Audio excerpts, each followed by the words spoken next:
उत्तर प्रदेश में विशेष तौर पर चुनावी साल में राजनीतिक पार्टियां अपने एजेंडे के तहत लोगों के बीच सक्रिय नजर आती हैं और इन एजेंडे के पीछे देश की चर्चित हस्तियों का नाम का भी सहारा लिया जाता है।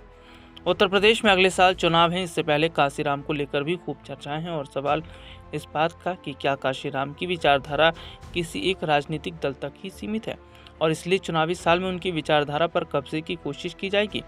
इन सवालों का जवाब देते हुए महात्मा गांधी काशी विद्यापीठ के राजनीतिक विज्ञान के प्रोफेसर मोहम्मद आरिफ ने कहा कि इसमें कोई दो राय नहीं कि हमारे मजबूत राजनीतिक व्यक्तित्व ने अपनी क्षमता को समय समय पर पूरी तरह साबित किया, लेकिन वर्तमान समय में उनके सिद्धांतों पर चलने की आवश्यकता है, न कि एक सीमित दायरा में उनकी विचारधारा को समेटने की।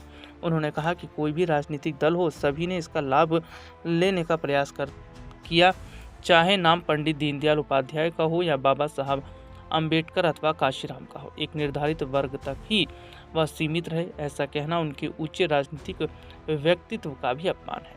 उन्होंने आगे बताया कि उनकी हुंकार एक क्षेत्र से शुरू होकर राष्ट्र के शीर्ष नेतृत्व तक देखी गई है, इसलिए उनकी विचारधारा पर कब्जा कर पाना पूरी तरह संभव नहीं है।